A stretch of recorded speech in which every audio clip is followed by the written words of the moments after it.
Celluloid के सितारे।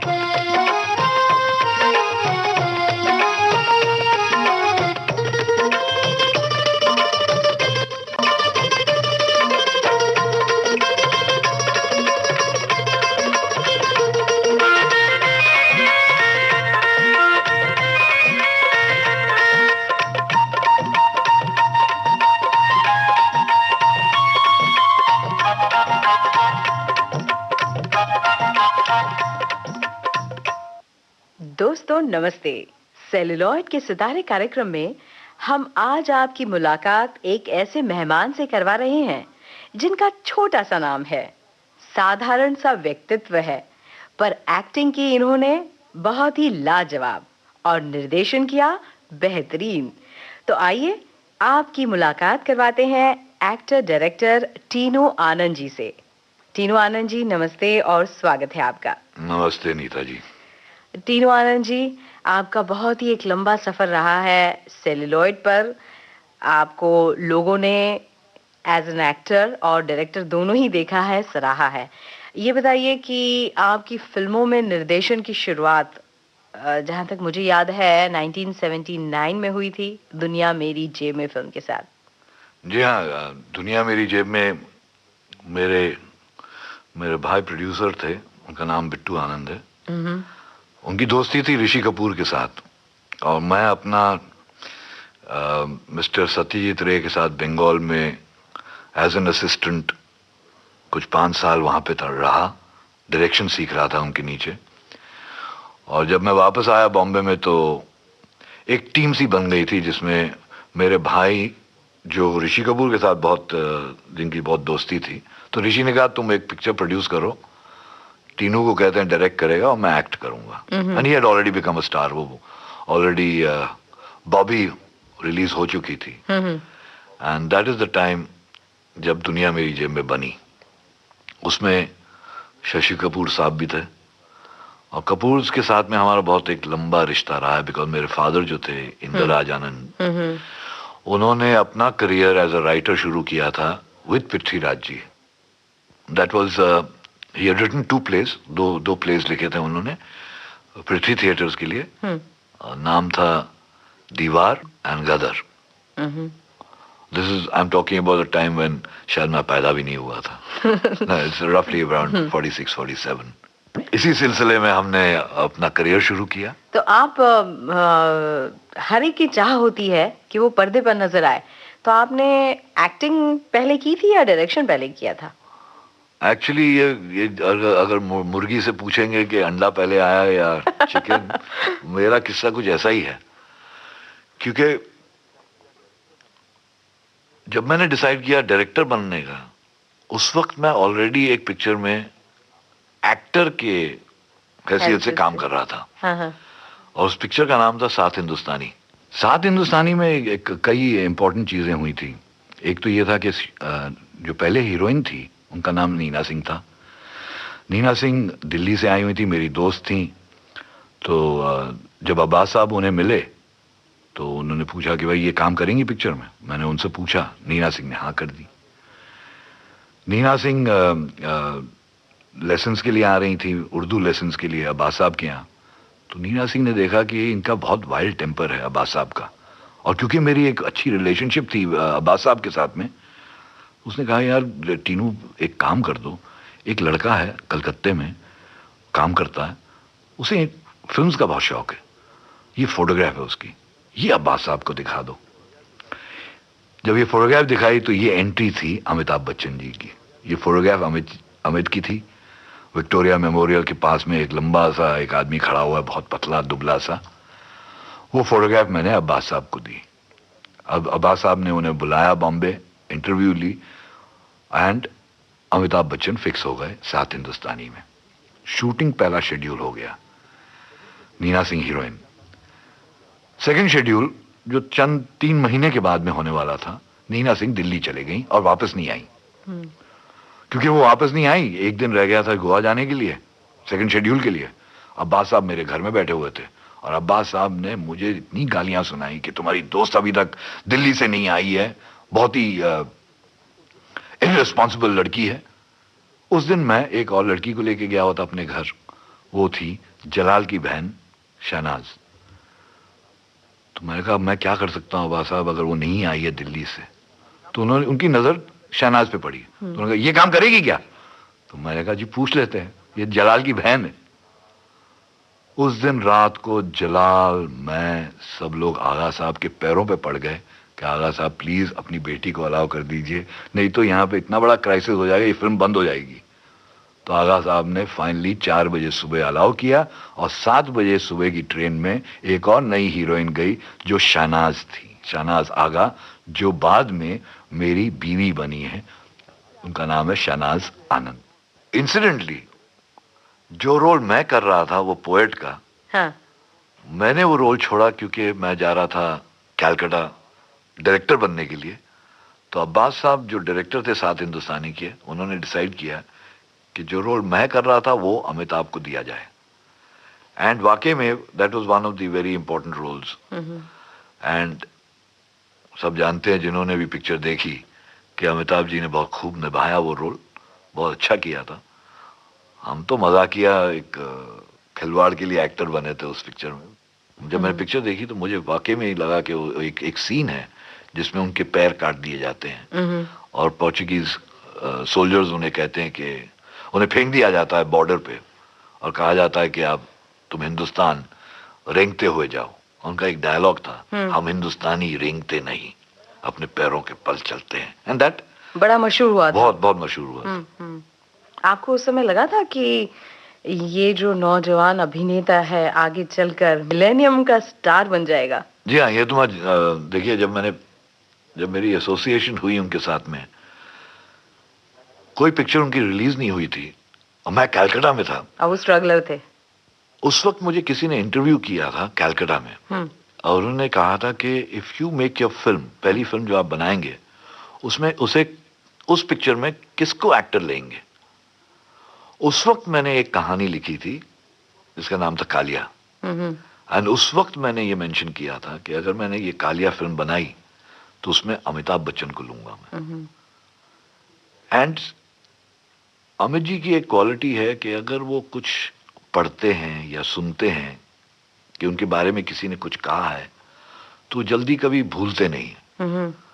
तो उन्होंने मुझे एक चिट्ठी लिखी थी थैंकिंग मी कि आई हैड मेंशन्ड हिम, सात हिंदुस्तानी के वक्त, कि I would like to work with Amitabh Bachchan. और शायद मे बी वो चीज उनके दिमाग में किसी कोने में अटकी हुई थी, इसलिए हमारी एसोसिएशन इतनी लंबी ग्रो कर पाई। अच्छा, यहाँ पर तीनू आनंद जी, मैं चाहूंगी कि जिस फिल्म से आपकी बतौर निर्देशक शुरुआत हुई थी, उसी फिल्म का गाना हम अपने सुनने वालों को सुनाएं।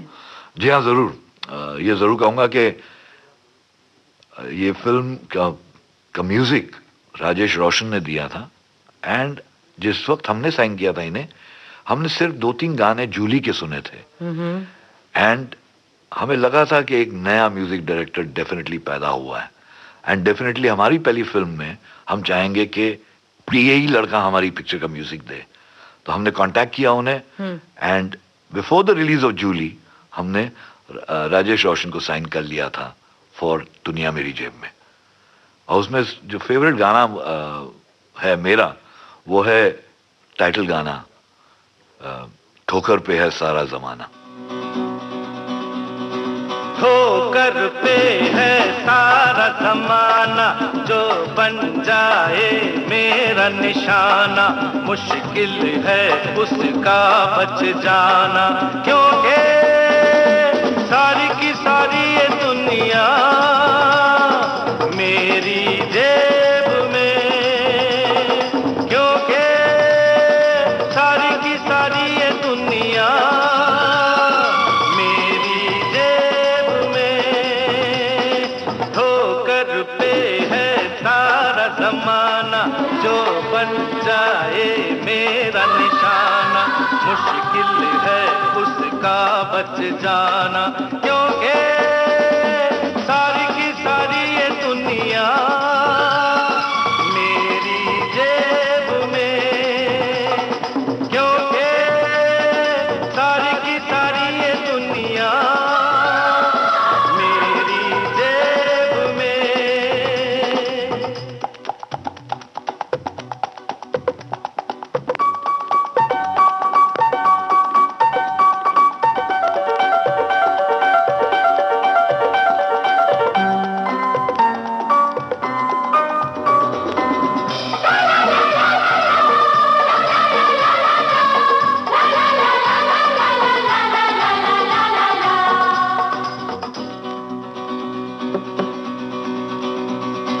माना मेरे यार, माना हुआ है तू शिकारी, खूब निभाता है तू यारी। सुन ले जरा तू, मैंने भी अब तक बाजी नहीं है कोई हारी। मैं हूँ तेरे साथ, आ मिल के रंग वो जमाए, कुछ ऐसे जलवे दिखाए। अब तो वो है मौत को भी हंस के गले लगाए। क्योंकि सारी की सारी ये दुनिया मेरी जेब में, क्योंकि सारी की सारी ये दुनिया मेरी जेब में। टीनू आनंद जी, ये बताएं कि पहली फिल्म में डायरेक्शन की शुरुआत होने के बाद आज जहां पर आप खड़े हैं, तब से आज तक फिल्मों में डायरेक्शन लेवल पर क्या फर्क नजर आता है आपको? आप आर्टिस्टों को कैसे टैकल करते हैं? तब आपने ऋषि कपूर को टैकल किया और आज की तारीख में दूसरे एक्टर्स को जो स्टार बन चुके हैं उन्हें टैकल कर रहे हैं। देखिए, आई थिंक टाइम्स, वक्त बदलता है, एक्टर्स का बिहेवियर भी वैसे वैसे बदलता है, लेकिन आजकल के नौजवान एक्टरों में मैं देखता हूं कि they are equally as serious about their jobs. I mean, I been very lucky, I worked with one of the most professional actors. मैंने जो एक्चुअली एग्जाम्पल दिया जाता है about discipline, about coming on time, about giving his 100%, that is Amitabh Bachchan. अपने आप में एक institution है। एक इंस्टीट्यूशन है कि डायरेक्टर प्रोड्यूसर के आने से पहले वो सेट पे अगर उनको कहा गया है कि 7 बजे पहुंच जाइएगा, वो 7 बजे ही पहुंचते हैं जी। आज तक। अच्छा। I mean, after being superstar for so many years, वो आज तक अगर उन्हें 7 बजे बुलाया जाए तो वो 7 बजे पहुंचते हैं। आजकल के हीरोज में भी एक डेफिनेट एक discipline, I think they are following his trend. There are some actors who are definitely as serious as he was, like Amitabh Bachchan. लेकिन जो कमी मुझे महसूस होती है इन एक्टरों में, बहुत सारे एक्टरों में, ये है कि आफ्टर अटेनिंग स्टारडम वो जल्दी अपना काम भूल जाते हैं कि दे attend stardom through hard work, and they should carry on doing that hard work. ऐसे में जैसे आपने कहा कि वो स्टारडम में अपना काम भूल जाते हैं, मतलब सर पे चढ़ जाता है स्टारडम। आई थिंक बहुत इंपॉर्टेंट होता है कि सेट पे बताना बहुत जरूरी हो जाता है कि who is boss, and I have been very lucky, everyone knows my temper. लोग घबराते भी हैं, कुछ हिचकिचाते हैं मेरे साथ काम करने में, because everyone has heard about my temper के भैया ये बहुत गुस्सा बहुत जल्दी हो जाता है, नाराज बहुत जल्दी हो जाता है। तो आई थिंक अगर उन्हें मालूम हो कि कैप्टन ऑफ द शिप सिर्फ एक ही हो सकता है, दो नहीं हो सकते, क्योंकि फिर शिप जो है वो अलग अलग डायरेक्शन लेगी। वो अपने डेस्टिनेशन पे पहुंचने के लिए बहुत वक्त, वो कभी लेफ्ट जाएगी, कभी राइट जाएगी, कभी वो सीधा अपना कोर्स नहीं लेगी। तो एक बार अगर कैप्टन बहुत सख्त है, कैप्टन जानता है उसे क्या चाहिए, पर आई डोंट थिंक इनडिसिप्लिन आ सकता है उसके यूनिट में। राइट। और मेरा ख्याल है आप सही जगह पर ही सख्ती बरतते होंगे। जी हाँ, ये नहीं है कि मैं ऑल द टाइम लाल आंखें दिखाता हूँ सब लोगों को, कि लेकिन ये है कि कई बार मैं सुन भी लेता हूँ लोगों की बातें, लेकिन मैं अपना बहुत होमवर्क करके जाता हूँ, जो शायद एक्टर इतना होमवर्क नहीं करता अपने रोल के ऊपर, जो आप चाहते हैं कि वे करें। जी हाँ। अच्छा, पहले क्या एक्टर किया करते थे, या फिर ये ट्रेंड आपको शुरू से ही, जब से आप? होमवर्क मुझे नहीं मालूम, लेकिन एक डेफिनेट चीज थी कि एक रिस्पेक्ट फॉर द डायरेक्टर हमेशा थी। I mean, if they had signed a film with the director, वो जानते थे कि भैया हमने फिल्म की है क्योंकि डायरेक्टर अपना काम जानता है। कई बार एक्टर्स जो हैं वो जरा बुली एटीट्यूड हो जाता है उनका, क्योंकि वो जानते हैं कि डायरेक्टर हमारी बात सुन लेगा। That's when the actor takes over.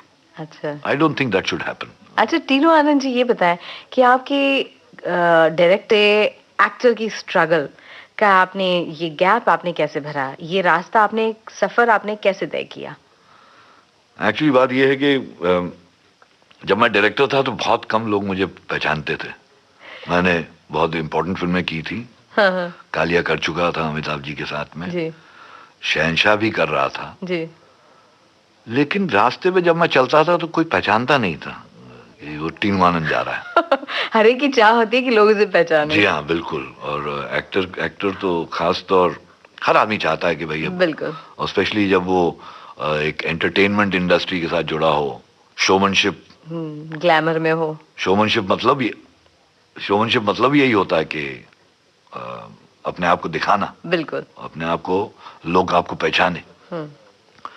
तो मैं बहुत लकी था. मेरे ब्रदर इन लॉ जलाल आगा, वो एक पिक्चर बना रहे थे निर्वाण, जिसकी हीरोइन थी सारिका. तो उन्हें एक एक्टर चाहिए था जो उनसे कोई चार्ज नहीं लेता.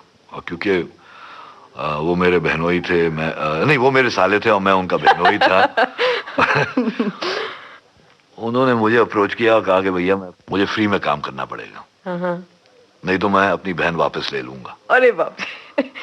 तो जब ये दौर आया तो मैंने कहा ठीक है भैया, ये शर्त है तो मैं मान लेता हूँ, फ्री में काम करूंगा. तो उनकी एक फिल्म में मैंने काम किया, निर्वाण, जिसमें हीरोइन सारिका थी. एंड सारिका तो 6 महीने के बाद में I think she got married to Kamal Haasan, the very famous actor in the south. He was acting in a film called Pushpak. और पुष्पक एक ऐसी फिल्म थी जिसमें कोई डायलॉग नहीं थे.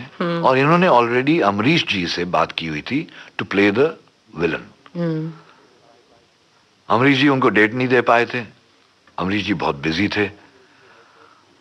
अब उनकी एक सर्च शुरू हुई कि भाई किसको लें. तो सारिका ने एक तस्वीर दिखाई कमल जी को और कहा कि ये एक डायरेक्टर है, ये एक्टिंग कम करते हैं, लेकिन मैंने इनके साथ काम किया है, तस्वीर देख लो फिर बात करना. जी. उन्होंने तस्वीर मेरी देखी तो लपक गया और उन्होंने कहा कि मुझे ये आदमी चाहिए, क्योंकि इसके लंबे दांत, इसकी टेढ़ी आंखें, ये सब मुझे लंबा नाक, ये सब मुझे सूट करता है. वहां से मेरा एक सफर शुरू हुआ एक्टर बनने का. अभी आपने जैसे कहा कि लंबे दांत, टेढ़ी आंखें और ऐसे नाक, फिल्म इंडस्ट्री में, ग्लैमर की दुनिया में एवरीथिंग कहते हैं जैसे अंग्रेजी में, everything has to be perfect. तो आपका ये प्लस पॉइंट हो गया. प्लस पॉइंट मतलब एक कैरेक्टर मिल गया, एडेड अट्रैक्शन हो गया. बिल्कुल. चलिए हम यहाँ पर संगीत के साथ एक एडेड अट्रैक्शन करते हैं. कौन सा गाना आप सुनवाएंगे अब? देखिए, मेरी एक और पिक्चर थी, ये इश्क नहीं आसान. इसका म्यूजिक लक्ष्मीकांत प्यारेलाल जी ने दिया था. एंड ये मेरी पहली फिल्म थी जिसमें लक्ष्मी जी और प्यारे साहब के सामने काम कर रहा था मैं. एम्बिशन हमेशा था कि बख्शी साहब मेरे लिरिक्स लिखें. और लक्ष्मीकांत प्यारेलाल, इनफैक्ट जब मैं स्कूल में था तो हम रेडियो पे एक गाना सुनते थे. उस वक्त टेलीविजन नहीं था, तो हम रेडियो पे एक गाना सुनते थे, क्या हुआ मुझे क्या हुआ. उसके रिदम में एक ऐसा जादू था उसमें कि हम बार बार वही गाना सुनते थे. वी यूज्ड टू वेट कि ये गाना बजना चाहिए. और फिर हमें मालूम पड़ा कि ये पारसमनी का गाना है. लक्ष्मीकांत प्यारेलाल एक नए म्यूजिक डायरेक्टर्स हैं जिन्होंने म्यूजिक दिया है. और तब से एक एसोसिएशन बनी रही. और जब मैंने फिल्म अपनी बनाई ये इश्क नहीं आसान, हम लक्ष्मीकांत प्यारेलाल के पास गए और उन्होंने हमारी पिक्चर का म्यूजिक दिया. उसका गाना जरूर सुनाना चाहूंगा मैं आपको. बिल्कुल.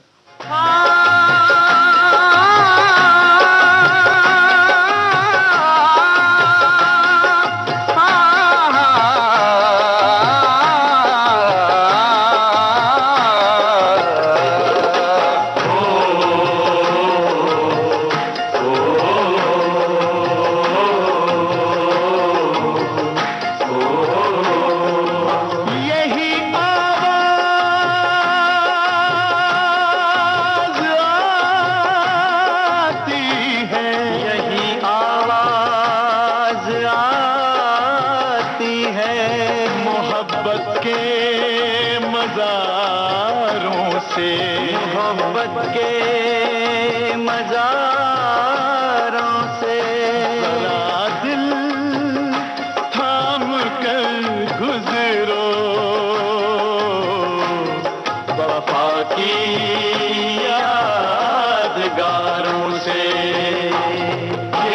इश्क नहीं आसान, ये इश्क नहीं, ये इश्क नहीं आसान, ये इश्क नहीं, ये इश्क नहीं आसान, ये इश्क नहीं आसान, ये इश्क नहीं, ये इश्क नहीं आसान, ये इश्क नहीं, ये इश्क नहीं आसान, ये काम है बस दीवानों का, दीवानों का। ये इश्क नहीं आसान, ये काम है बस दीवानों का, दीवानों का। फूलों के शहर की सैर नहीं, फूलों के शहर की सैर नहीं, ये तो है सफर वीरानों का। ये इश्क नहीं आसान, ये काम है बस दीवानों का, दीवानों का। ये इश्क नहीं आसान, ये काम है बस दीवानों का। फूलों के शहर की सैर नहीं, ये तो है सफर वीरानों का। ये इश्क नहीं आसान, ये काम है बस दीवानों का, दीवानों का।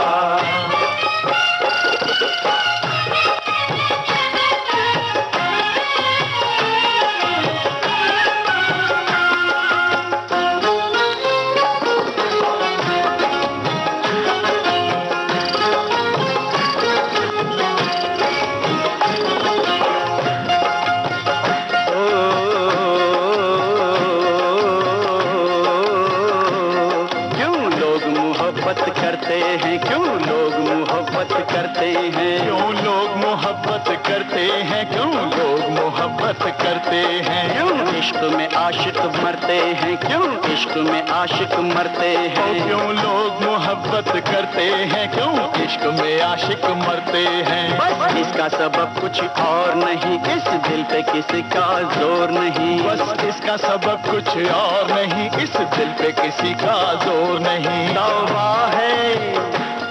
तौबा है यार, दुहाई है ये दुनिया जिसने बनाई है। तौबा है यार, दुहाई है ये दुनिया जिसने बनाई है। उसको है खबर, मालूम नहीं उसको भी मगर, मालूम नहीं उसको है खबर, मालूम नहीं उसको भी मगर, मालूम नहीं। मट्टी है आग है क्या शय है, मट्टी है आग है क्या शय है। दिल जिससे बना, दिल जिससे बना परवानों का। ये इश्क नहीं आसान, ये काम है बस दीवानों का।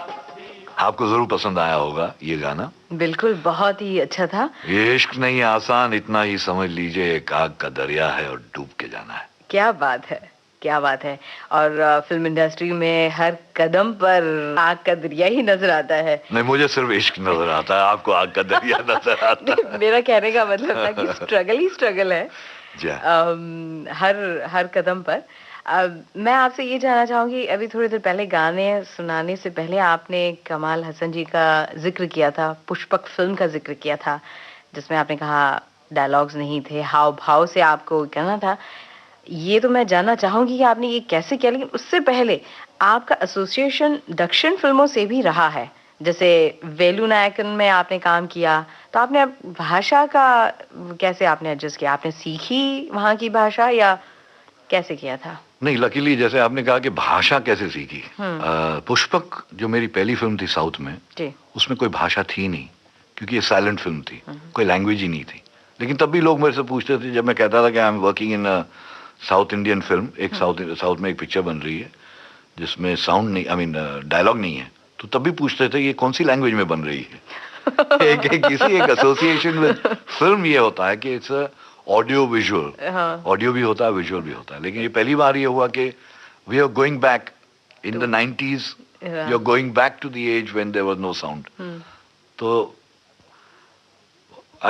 मुझे ये लगता है कि बहुत मुश्किल है to communicate without words. For an actor वो बहुत मुश्किल हो जाता है। सिंपल सा लगता है जब आप ऐसे ही कहते हैं कि भाई साइलेंट फिल्म है, लेकिन एक्टर जब कैमरा के सामने आता है और उसे एक पर्टिकुलर चीज कन्वे करनी होती है माइम के through, without saying anything, that for an actor is the most difficult thing. और जब मैं काम कर रहा था पिक्चर में, मैं हमेशा ये सोचता था कि भैया इस पिक्चर का आउटकम क्या होगा, लेकिन इसका जो रिएक्शन हमें मिला थिएटरों में, स्पेशली बैंगलोर में जहाँ पे 25 हफ्ते चली थी ये पिक्चर, तो आई वाज शॉक्ड कि लोगों को इतनी पसंद आई है कि आज तक लोग मुझे as the killer with the ice dagger कहते हैं। व्हेनेवर दे सी मी वो कहते हैं कि आपने उस पिक्चर में काम किया था, एक चाकू बनाया था आपने, बर्फ का चाकू जी। तो उसके बाद दक्षिण फिल्मों का सिलसिला शुरू हो गया। जी हाँ, एक और फिल्म जब पुष्पक बन रही थी जी, कमल जी ने फिर से मेरे सामने एक और ऑफर रखी। उन्होंने कहा कि एक और पिक्चर बन रही है साउथ में, एक इंटरेस्टिंग फिल्म है टीनू, उसमें एक रोल बन रहा है और मैं चाहूंगा कि तुम करो। एंड उन्होंने एक प्रॉमिस दिया था मुझे कि ये पिक्चर जब रिलीज होगी तो साउथ में तो तुम जहां पे भी जाओगे तो एक भीड़ लग जाएगी, तुम्हें रिकग्नाइज करेगी। तो एज एन एक्टर तो हर आदमी ड्रीम करता है कि ऐसा दिन आए, लेकिन जब मैंने पिक्चर की नायकन, 4 दिन के बाद में डायरेक्टर साहब ने मुझे कहा, मणिरत्नम साहब ने कहा कि आपका काम खत्म हो गया है। तो मैं कमल हसन के पास में भागता हुआ गया और मैंने कहा यार तुमने तो कहा था लोग मुझे पहचानेंगे, यहाँ 4 दिन में मेरा काम खत्म हो गया है, तो मैं तो जैसे टूथपिक होता है वैसे ही इस पिक्चर में लगूंगा। लेकिन जब पिक्चर रिलीज हुई, मैं बॉम्बे में था, मुझे एक कॉल आया, कमल जी ने फोन किया कि तुम मद्रास आओ, पिक्चर देखो जी, लेकिन बुरके में देखना। तो मैंने कहा ये क्यों? उन्होंने कहा क्योंकि तुम मॉब्ड हो जाओगे, यहाँ पे हर आदमी एक ही बात कर रहा है कि भैया ये बाबा मर गया लड़का कौन है। ओहो। तो आई डिडंट बिलीव हिम। मैंने कहा कि ये फिर से एक जैसे कहते हैं ना हिंदी अपने बम्बैया भाषा में फिरकी काला मांझा खींच रहा है। तो आप वाकई बुरके में गए? नहीं, मैं गया और विदाउट बुरका मैं कहता रहा हूँ कि क्या मजाक कर रहे हो यार। और जब पिक्चर खत्म हुई, जब मैं बाहर निकला तो किसी ने मुझे पहचान लिया था जी। और 2 मिनट में, और मैं अपनी वाइफ के साथ में था, एंड इतनी हलचल हुई है, कुछ 500-600 लोगों ने मेरी गाड़ी को घेर लिया एंड सब ऑटोग्राफ मांग रहे थे। एंड पहली बार मैंने महसूस किया यार ये तो कुछ कमाल की चीज है, स्टार बन गया। That is the time when my जब मैंने डिसाइड किया कि भैया ये डायरेक्शन को जरा चंद दिनों के लिए, चंद महीनों के लिए, कुछ सालों के लिए छुट्टी दे दो और एक्टिंग करना शुरू करो। वहां से मेरा एक्टिंग का दौर शुरू हुआ, इनफैक्ट फ्रॉम दीज 2 फिल्म्स। दोस्तों, अपने रेडियो सेट पर इस समय आपने ट्यून किया है विविध भारती, और विविध भारती से प्रसारित हो रहा है कार्यक्रम सेल्यूलॉइड के सितारे। सेल्यूलॉइड के सितारे में आज के सितारे हैं फिल्म जगत के जाने माने निर्देशक और अभिनेता टीनू आनंद। आपसे बातचीत कर रही हैं नीता बाजपेयी। नायकन में मेरे चंद डायलॉग थे। हाँ। मेरे मोस्ट फेमस डायलॉग था बाबा मर गया। हाँ। उसके बाद में मैंने कई फिल्मों में काम किया, तेलुगु, मलयालम, कन्नड़, और सारी पिक्चरों में लंबे लंबे डायलॉग्स थे। तो मैंने हाथ जोड़ दिए, मैंने सब डायरेक्टरों के सामने मैंने कहा कि भैया मुझसे ये डायलॉग बोले नहीं जाएंगे, ये भाषा ना तो मेरी भाषा है, सीखने में मुझे कई साल लग जाएंगे, मैं नहीं बोल पाऊंगा। तो उन्होंने एक बहुत सिंपल सा मुझे कहा कि आपकी डबिंग तो करने वाले हैं हम, तो आप एक काम कीजिए, आप समझ लीजिए सीन क्या है, डायलॉग क्या है, एंड आप सिर्फ बोलते रहिए 1 2 3 4 5 6 7 8 9 10 11 12 13 14। और वाकई में मैंने कई जगह पे ये किया है। एंड बाला सुब्रमण्यम साहब जो बहुत फेमस सिंगर हैं, बहुत आप जानते हैं उनकी इतनी सुरीली आवाज है, शायद लोग ये नहीं जानते कि वो बहुत अच्छे मिमिक है। उन्होंने मेरी पिक्चर देखी 369, आदित्य 369, जिसमें मैं एक साइंटिस्ट प्ले कर रहा हूं, और उन्होंने मेरी आवाज को डब किया। जब पिक्चर रिलीज हुई सब लोगों ने ये समझा कि ये वाकई में ये आवाज जो है ये टीनू आनंद की आवाज है। That is only because he is such a great mimic. क्या बात है। और अमरीश जी जिन्होंने खुद की आवाज दी थी, उन्होंने डबिंग नहीं किया, उन्होंने अपनी आवाज खुद डब की। सबने समझा कि उनकी आवाज डब्ड है और मेरी आवाज मेरी आवाज। चलिए, बातें तो बहुत हो रही हैं, अब हो जाए आपके पसंद का अगला गाना। जी हाँ, एक फिल्म जिसके बारे में हमने बात नहीं किया, वो है बहुत ही फेमस हमारी association between Amit ji and myself. रिश्ते में तो हम सबके बाप होते हैं, नाम है शहंशाह। शहंशाह शहंशाह शहंशाह का एक गाना है जो ना ही मुझे, लेकिन जब अमित जी ने ये गाना सुना था, मैं एक्चुअली कोई और फिल्म की शूटिंग कर रहे थे ऊटी में, और मैं गाना ले गया था, हमने अभी अभी रिकॉर्ड किया था बॉम्बे में, तो मैं ये टेप पे लेके गया था और मैंने उन्हें ये गाना एक वॉकमैन पे सुनाया था। जैसे ही गाना सुना उन्होंने, वो जैसे झूमने लगे, मुझे मालूम था कि ये गाना सुपरहिट गाना है। ये गाना है जाने दो मुझे जाना है, वादा जो किया है वो निभाना है।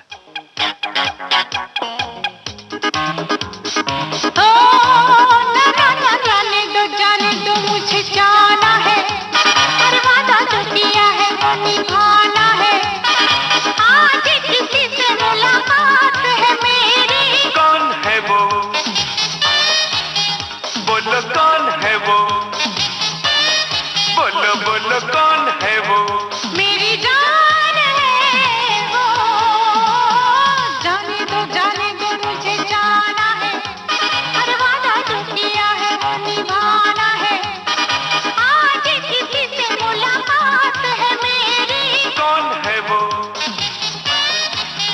बोलो कौन है वो, बोलो बोलो कौन है वो। मेरी जान है वो, जाने दो मुझे जाना है, हर वादा जो किया है वो निभाना है।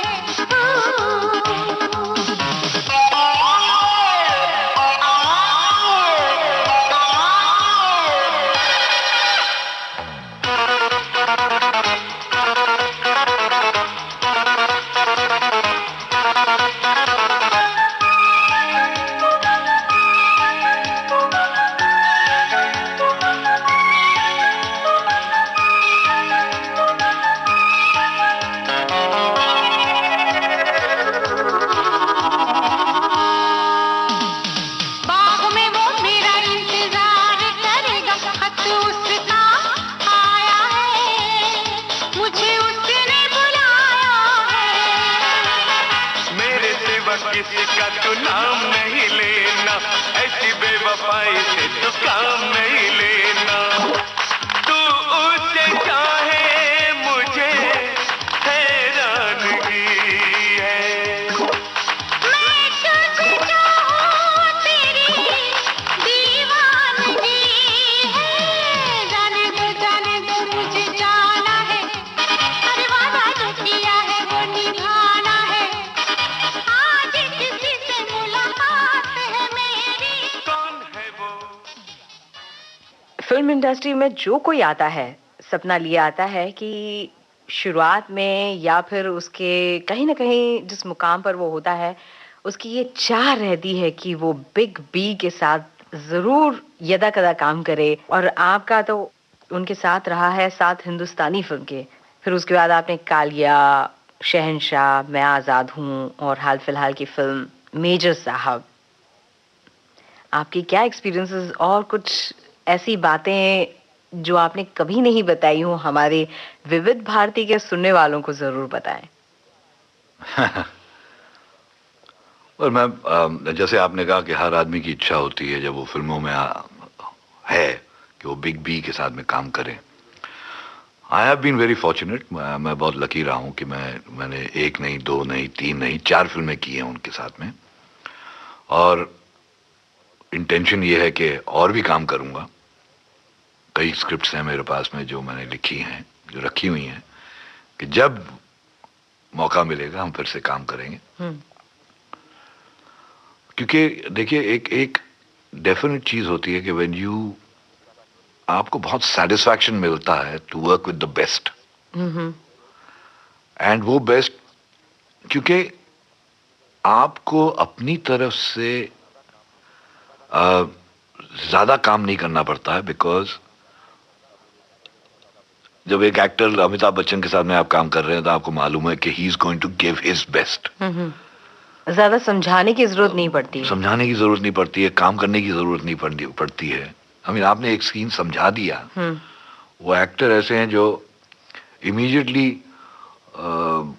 खत का मजमून भाप लेते हैं, लिफाफा देख के। उनके बारे में कुछ कहूं तो मैं कहूंगा कि वो कंप्लीट एक्टर हैं। कॉमेडी में माहिर हैं, एक्शन में माहिर हैं, इमोशनल सीन्स बहुत कमाल का करते हैं। So he is a complete actor. I mean you give him anything to do, it becomes एक बहुत मुश्किल बात यह है कि आप उनको क्या देंगे जो वो नहीं आज तक नहीं कर पाए। अच्छा, आज तक जो नहीं किया, कुछ नया उनसे उनके थ्रू निकालवाने की कोशिश करते हैं आप। इसलिए हमने जब फिल्म बनाई थी मैं आजाद हूं, तो राइटर साहब ने, डायरेक्टर ने, प्रोड्यूसर ने, एक्टर ने ये सोच लिया था कि हम वो चीज अमिताभ बच्चन से नहीं कराएंगे जो वो ऑलरेडी कर चुके हैं या कर रहे थे फिल्मों में जी। मैं आजाद हूं में हमारा हीरो जो है वो एंड में एक बिल्डिंग से कूद के अपनी जान दे देता है। ये हीरो एक ही गाना गाता है, इतने बाजू इतने सर, गिन ले दुश्मन ध्यान से, हारेगा वो हर बाजी, जब खेले हम जी जान से। कॉमिक सीन नहीं था, कोई भी कॉमेडी, स्लैपस्टिक कॉमेडी नहीं थी उसमें। इमोशन से भरी हुई ये कहानी थी। एंड ये आदमी, अच्छा अमित जी कोई भी कमर्शियल फिल्म जिसको कहते हैं कि Manmohan Desai type of film देखेंगे आप, तो उनके कॉस्ट्यूम हर सेकंड सीन में बदलते हैं, हर 2 मिनट में बदलते हैं।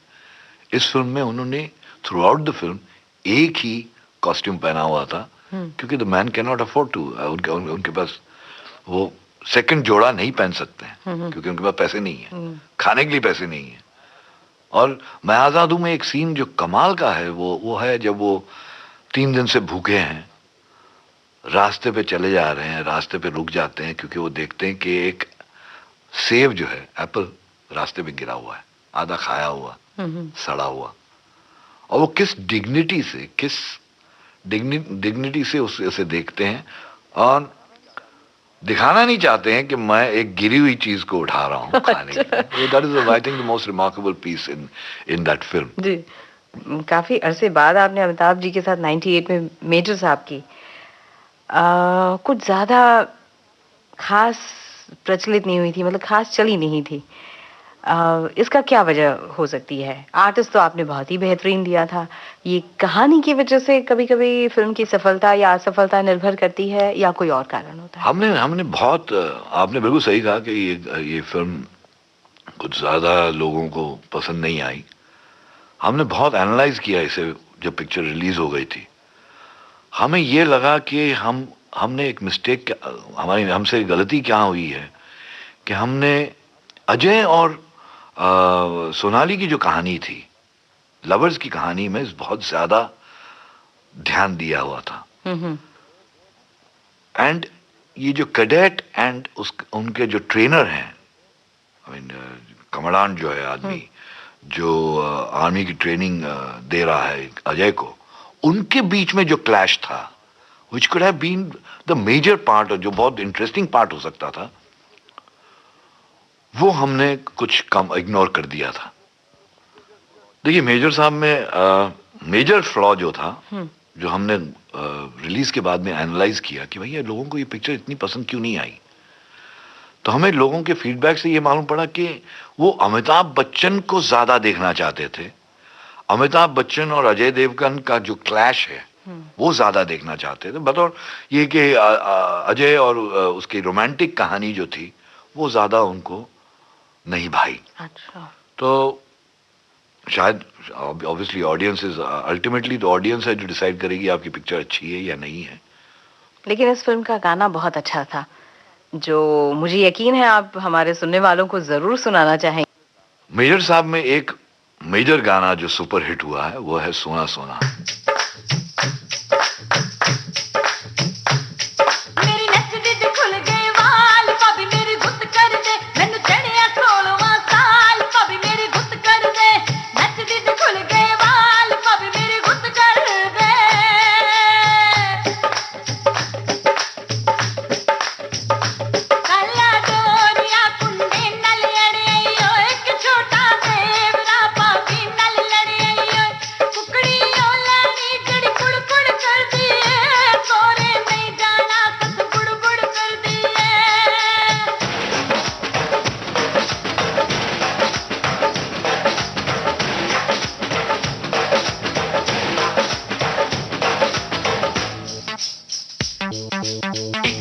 पंजाबन कुड़ी पंजाबन हाय एक पंजाबन दिल चुरा के ले गई हाय सोना सोना हाय दिल मेरा सोना हाय सोना सोना दिल मेरा सोना एक पंजाबन दिल चुरा के ले गई हाय सोना सोना हाय दिल मेरा सोना सोना सोना दिल मेरा सोना सुरमे वाले नैन लड़ा के ले गई हाय सोना सोना हाय दिल मेरा सोना सोना सोना दिल मेरा सोना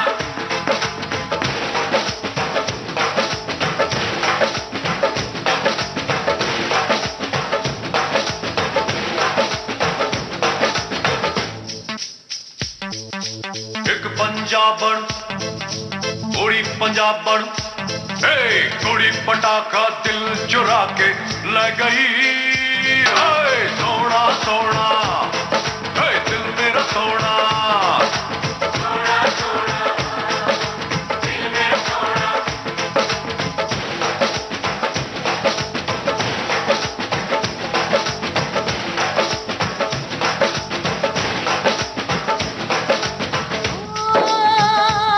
ठल्ला मेरी पूरे होए वतन महिदा दूरे के जाना पहले पूरे हो जाना पहले पूरे विकल सुर छलिया राया में कानू तेरी लाइयो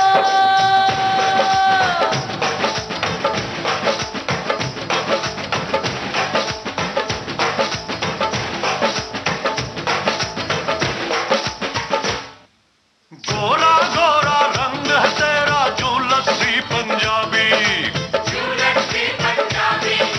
मेरे हवाले कर दन कुड़िए रूपनगर दी चाबी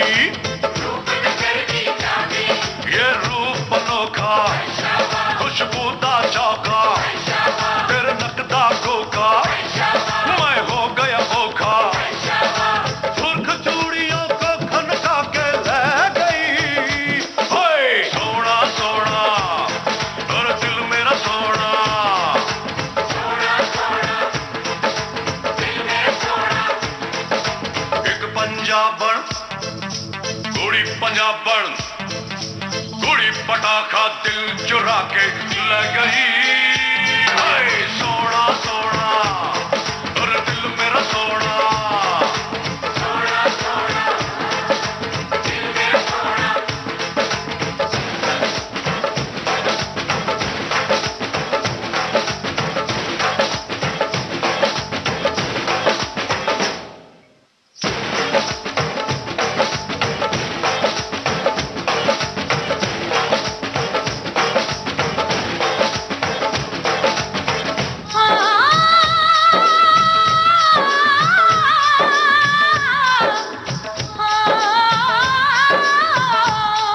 छल्ला नोनो तेरे के पुत्र मिठे मेरे होए अल्लाह सबनू तेरे विकल सुर छलिया ढोला ते सुखादा अल्लाह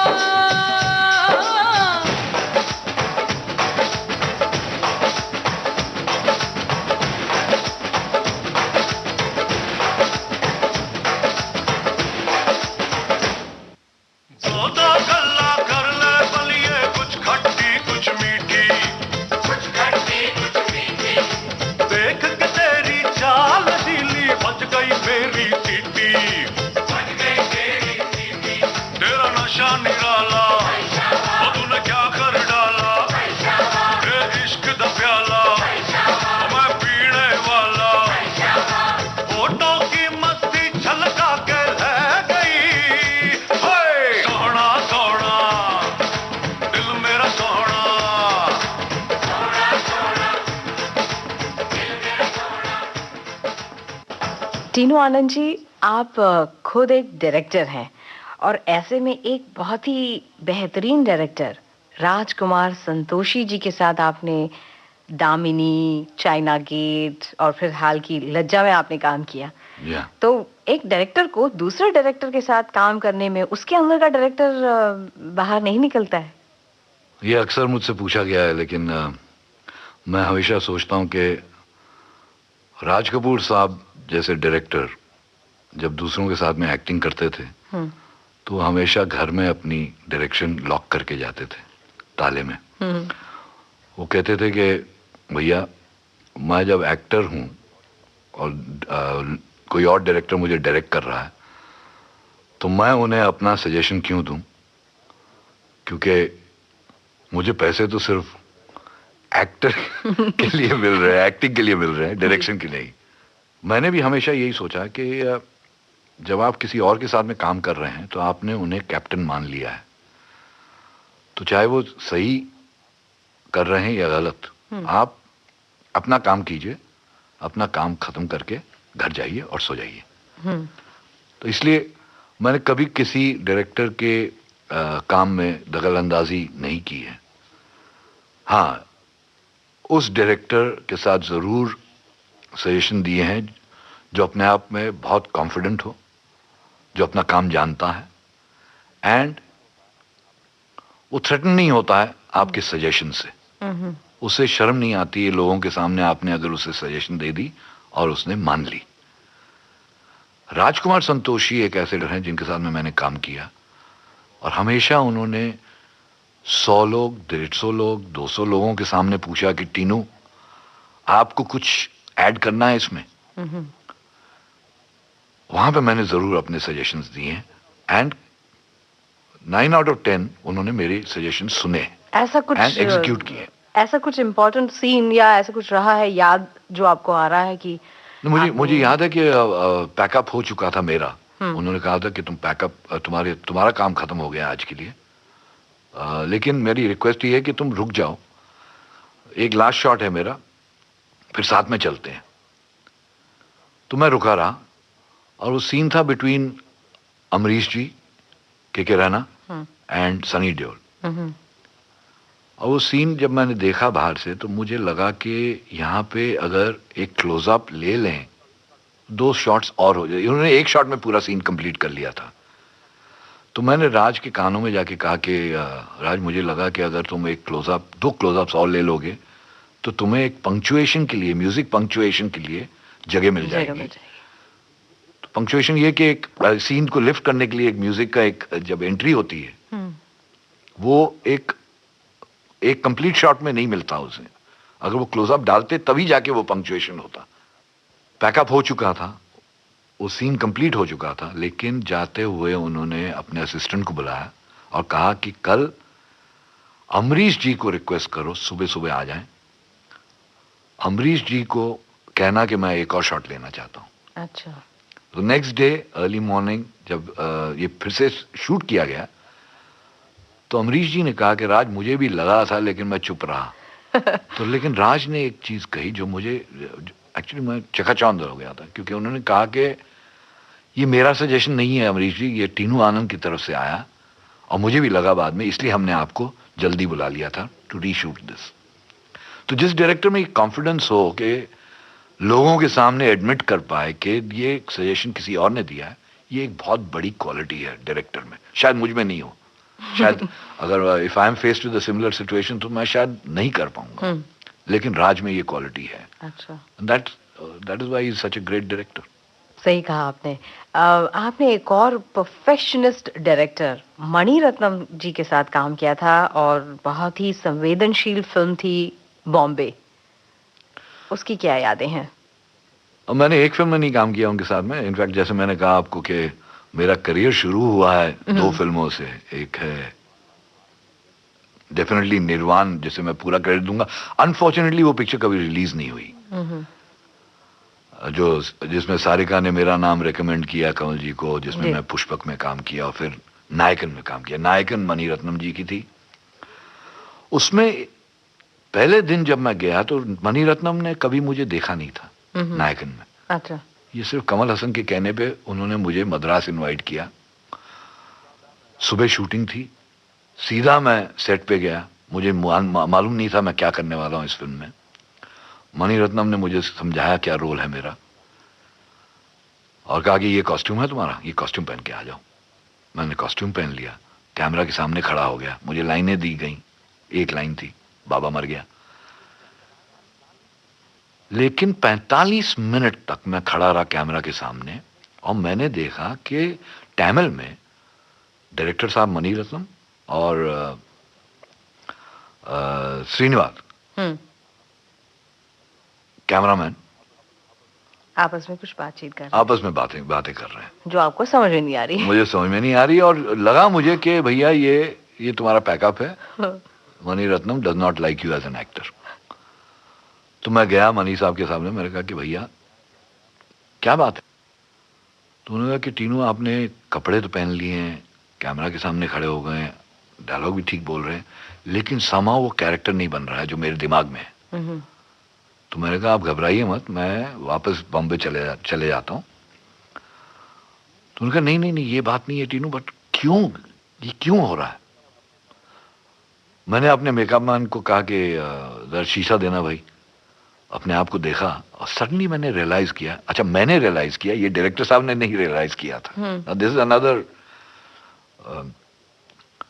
तो मैंने कहा कि मैं यहां आने से पहले मैं ताजमहल गया था, 50 रुपए का हेयर कट कराया, शैम्पू कराया अपने बालों को, एक स्टाइलाइज हेयर कट कराया है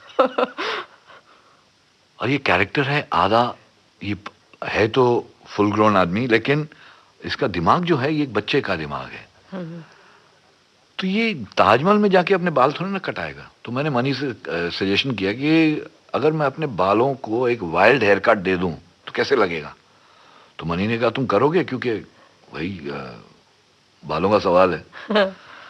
तो मैंने कहा नहीं करके देखते हैं। मैंने कैंची मंगाई और जस्ट एक वाइल्ड हेयर कट दे दिया without looking in the mirror, शीशे में नहीं देखा, और एक वाइल्ड हेयर कट देके, मट्टी पड़ी हुई थी वहां पे, मट्टी अपने बालों पे रब करके वो जो शैम्पूड फ्रेश हेयर जो लग रहे थे वो उनको गंदा किया और सामने आ गया। एंड मनी जो बैठा हुआ था कुर्सी पे, वो फट करके खड़े हो गए, उन्होंने कहा अरे यही है वो, यही कैरेक्टर है। तो वहां से हमारी एक एसोसिएशन शुरू हुई। I became very very famous because of Nayakan. Nayakan ने बहुत फेमस कर दिया मुझे जी। और फिर वो एक बहुत इंपॉर्टेंट फिल्म बना रहे थे बॉम्बे राइट्स पे, और फिल्म का नाम था बॉम्बे। उन्होंने मुझे फोन किया और कहा कि टीनू एक फिल्म बना रहा हूं मैं, और तुम्हें एक ऑब्वियसली बाला साहब का नाम तुमने सुना हुआ है, तुम्हें एक रोल करना है, लेकिन अगर तुम्हारे पास में कोई कटिंग्स, कोई आई लाइक यू टू, मैं चाहूंगा कि 2 दिन है तुम्हारे पास में बिफोर कमिंग टू मद्रास, अगर तुम्हारे पास कोई कटिंग, कोई इंटरव्यू विद बाला साहब तुम्हारे हाथ लग जाती है, वो जरूर लेके आना। और मैं पहुंच गया टू प्ले बाला साहब। बॉम्बे एक ऐसी फिल्म थी, जब हमने film during the making stages में, जब हमने फिल्म डबिंग टाइम देखी, तो मनी ने एक बात, मुझे बहुत इंपॉर्टेंट बात कही। उन्होंने कहा कि मैं जब भी ये फिल्म देखता हूं टीनू, और तुम्हारा पोर्शन देखता हूं, मेरे रोंगटे खड़े हो जाते हैं और मैं कांपना शुरू कर देता हूं, क्योंकि ये कितना पावरफुल कैरेक्टर हो गया है कि जब मैंने सोचा था इस रोल के बारे में, मैंने कभी नहीं सोचा कि ये इतना पावरफुल हो जाएगा।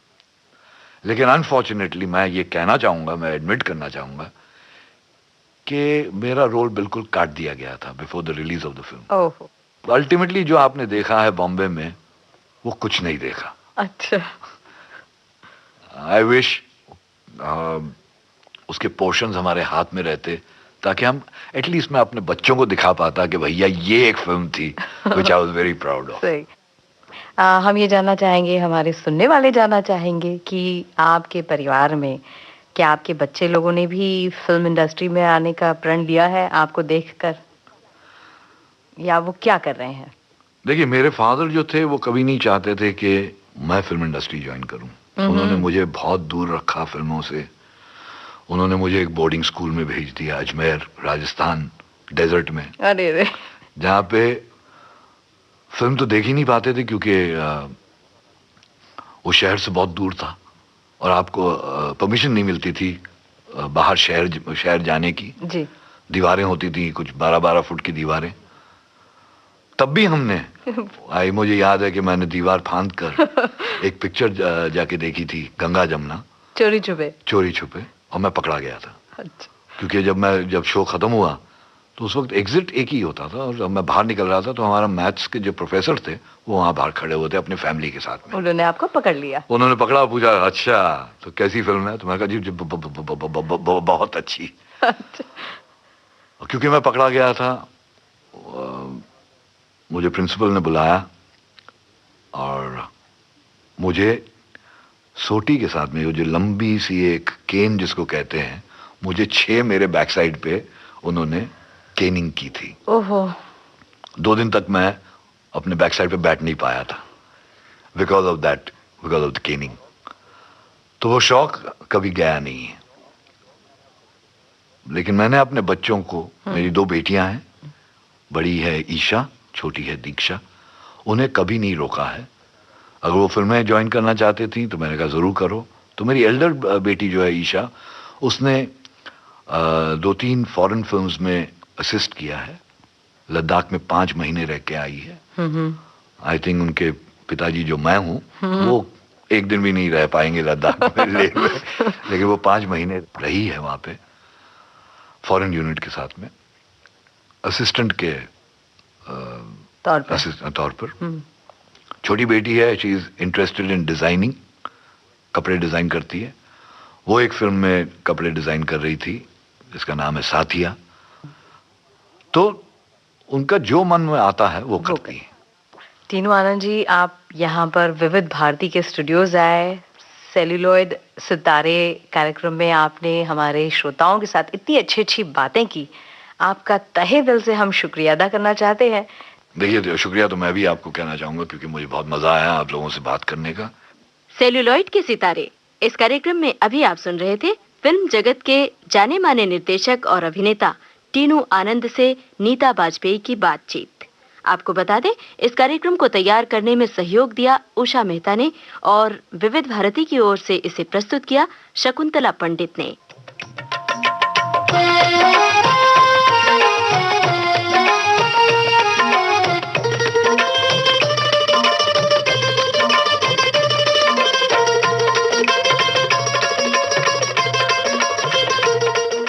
सेल्यूलॉइड के सितारे